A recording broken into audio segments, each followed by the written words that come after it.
Take a second and imagine a duck gliding across a lake.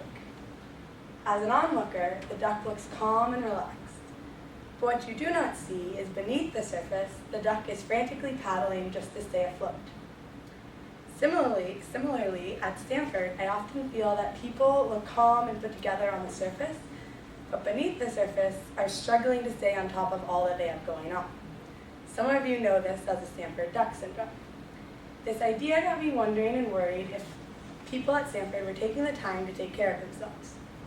In 2006, Stanford too had these concerns and launched a study about the well-being of Stanford students. What they found was startling.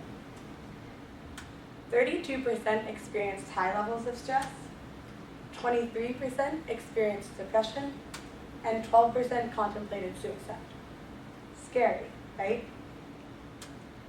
In my presentation, I'm going to walk you through the changes that Stanford made to their well-being programs after these findings, my questions and research from those changes, what I overlooked, my suggestions for Stanford, and why it matters in a bigger picture. So Stanford, alarmed, made important changes and steps to improving their well-being programs here at Stanford. They added 4 new classes devoted to wellness and happiness, hired more clinical physicians, and most importantly, launched iThrive. iThrive is an online resource developed, and the purpose of it was to have a condensed place where students could go to learn and figure out what well-being programs are offered, and figure out what program might be best suited for them. From here, I had some questions. How successful have these programs been? Who's utilizing these programs? Is there anything that Stanford can do to improve these programs?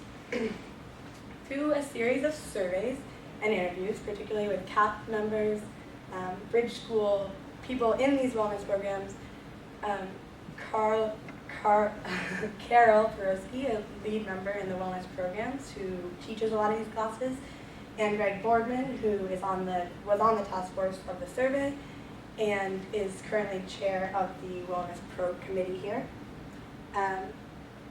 Through my surveys, I found that 82% of people still felt stressed.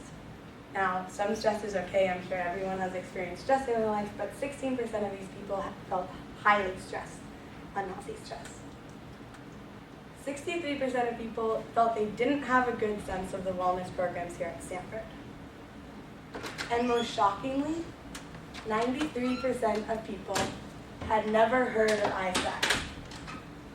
93% of people had never heard of the most important change that the task force made after their surveys in 2006. This data frustrated me.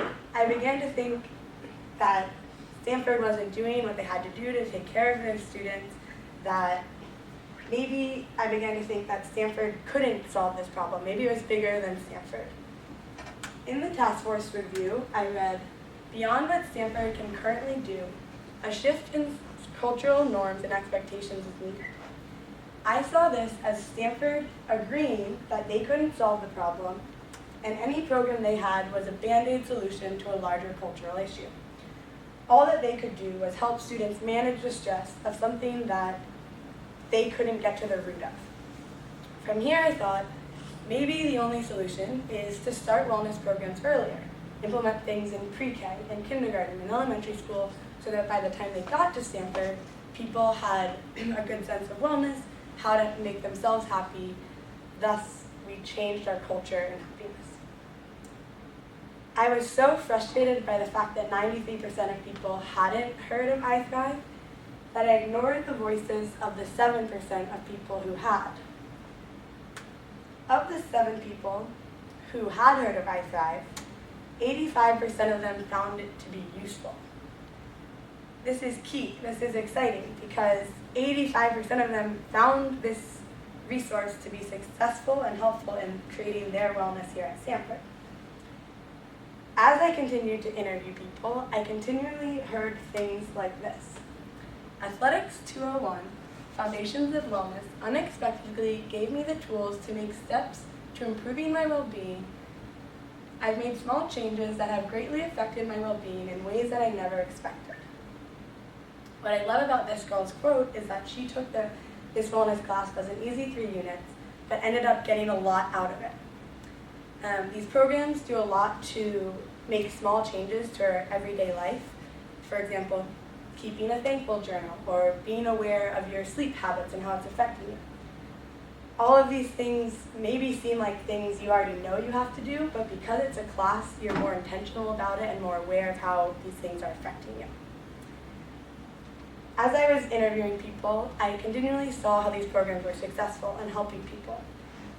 We have extremely good researchers here at Stanford, extremely capable professors, knowledgeable professors who I truly believe are working hard and creating good programs of wellness here at Stanford. But not enough people know about them.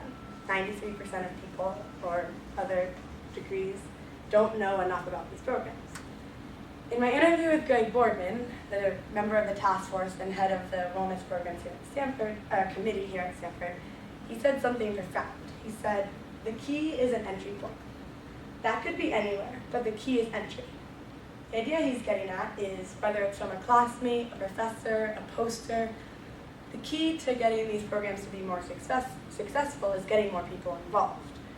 With more people involved, I truly believe that more people will take these classes and therefore benefit from these classes. So, my simple solution is advertisement.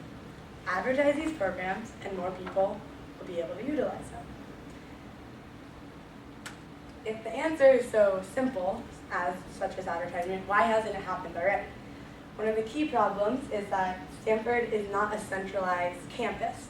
You don't have one place that you go to find out all that's happening on campus. How many times have you thought, man, I didn't know that speaker was coming or that event was happening, I really would have enjoyed that.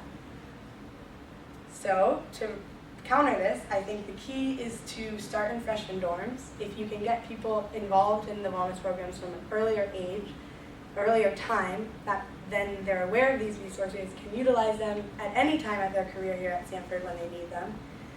NSO is a good time, I think, to really push wellness programs here.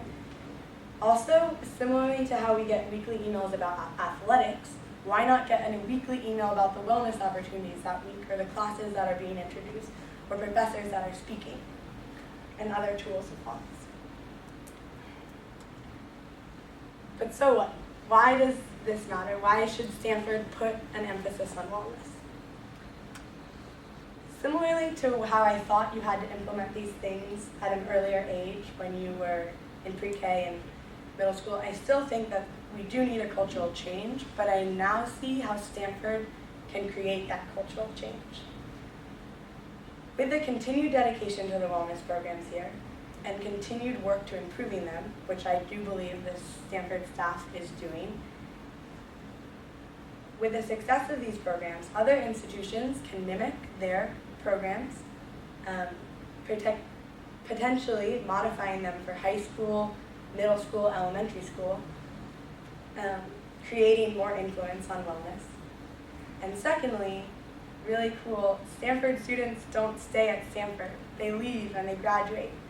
And when you graduate, you can spread if you have a good sense of well-being, you can spread that to your friends, your family, your children, your work environment, thus creating change of people valuing their well-being. Academic pursuit, success, pursuing knowledge, pursuing academia, getting a good grade are all important pursuits, but none of them matter unless you feel you are getting also self-fulfilled. If you're not happy, what does any of that matter? I truly believe that Stanford can create that change and create a culture and shift in how happy we are as a nation. Thank you. Thank you, Rachel.